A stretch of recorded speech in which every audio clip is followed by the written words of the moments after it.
നമസ്കാരം. കേരളം ഞെട്ടുമോ? CPM-ഉം BJP-യും പ്രതിക്കൂട്ടിലാകുമോ? പ്രതിപക്ഷ നേതാവ് VD സതീശൻ എപ്പോൾ ബോംബ് പൊട്ടിക്കുമെന്ന ചോദ്യം രാഷ്ട്രീയ കേരളത്തിൽ ചർച്ചയായി നിറയുകയാണ്. രാഹുൽ മാങ്കൂട്ടത്തിൽ വിഷയത്തിൽ ശരിയായ തീരുമാനമാണ് കോൺഗ്രസ് എടുത്തതെന്നും അത് ചെയ്യാത്തവർ സൂക്ഷിച്ചോളൂ എന്നുമുള്ള മുന്നറിയിപ്പായിരുന്നു സതീശന്റേത്. ഇനിയും ചിലതെല്ലാം പുറത്തു വന്നേക്കാമെന്ന സന്ദേശം കൂടി അത് നൽകിയിട്ടുണ്ട്. ഒരു പേടിയും ഇല്ല എന്ന മറുപടിയാണ് CPM സംസ്ഥാന സെക്രട്ടറി MV ഗോവിന്ദൻ നൽകിയത്. ഇതിന് പിന്നാലെ ചർച്ചകൾ പല തലത്തിലെത്തി. IAS-കാരിയോട് മോശമായി പെരുമാറിയ മന്ത്രി അടക്കം ചർച്ചകളിലെത്തുമെന്നാണ് സൂചന.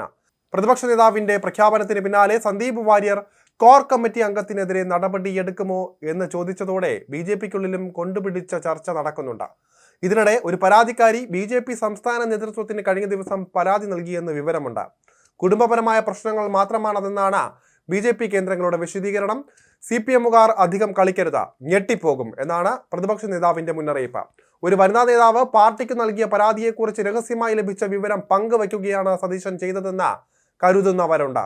അതായത് BJP-യിലെ കുടുംബ പ്രശ്നത്തിന് സമാനമാണ് CPM-ലേതും എന്ന സൂചനകൾ കോൺഗ്രസ് വൃത്തങ്ങൾ നൽകുന്നുണ്ട്. രാഹുലിനെതിരെ നടപടി കൈക്കൊണ്ട ശേഷവും പ്രതിപക്ഷ നേതാവിന്റെ വസതിക്ക് മുന്നിൽ CPM-ഉം BJP-യും നടത്തിയ പ്രതിഷേധം കോൺഗ്രസിനെ ചൊടിപ്പിച്ചിട്ടുണ്ട്. LDF മന്ത്രിസഭയിലും മുഖ്യമന്ത്രിയുടെ ഓഫീസിലും ആരോപണ വിധേയർ ഉണ്ടായിരിക്കെ കോൺഗ്രസിനെതിരെ സംസാരിക്കാൻ എന്ത് ധാർമ്മികതയാണ് CPM-നുള്ളത് എന്ന ചോദ്യം KPCC നേതൃയോഗത്തിൽ ഉയർന്നിട്ടുണ്ട്.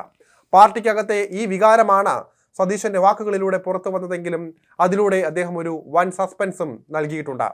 ഞെട്ടിക്കുന്ന വാർത്ത വരുന്നുണ്ട്. പ്രതിപക്ഷ നേതാവ് VD സതീശന്റെ ഈ പ്രസ്താവനയെ വെറും പുകമറയല്ല എന്ന് വിശദീകരിച്ച കോൺഗ്രസ് നേതൃത്വം ചർച്ചകൾക്ക് പുതുമാനം നൽകിയിട്ടുണ്ട്. എന്നാൽ ഗൗരവത്തിൽ എടുക്കുന്നില്ല എന്നാണ് CPM പക്ഷം. ഇതിനിടെ പ്രതിപക്ഷ നേതാവിന്റെ ബോംബ് എന്താണെന്ന് കണ്ടെത്താൻ BJP-യും ശ്രമങ്ങൾ തുടങ്ങിയിട്ടുണ്ട്.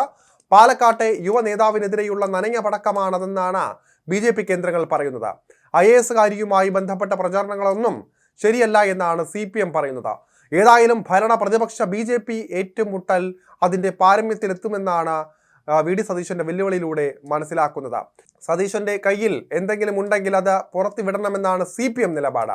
മുഖ്യമന്ത്രി പിണറായി വിജയനും എന്തു പറഞ്ഞാലും നേരിടാമെന്ന വിലയിരുത്തലിലാണ്. CPM-ന്റെ സൈബർ സേനയും സജ്ജമായി കഴിഞ്ഞു.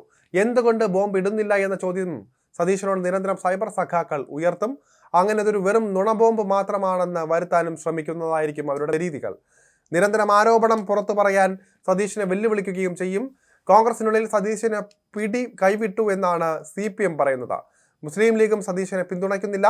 അതുകൊണ്ട് എന്തെങ്കിലും ചെയ്ത് നേതാവ് താനെന്ന് വരുത്താനുള്ള ശ്രമമാണ് നടക്കുന്നതെന്നും CPM വിശദീകരിക്കും. അങ്ങനെ ബോംബിനെ നേരിടാനാണ് CPM തയ്യാറെടുപ്പുകൾ. ഇതിനിടയിൽ സതീശന്റെ കയ്യിൽ വല്ലതും ഉണ്ടോ എന്ന് പരിശോധിക്കാനും നീക്കം സജീവമാണ്.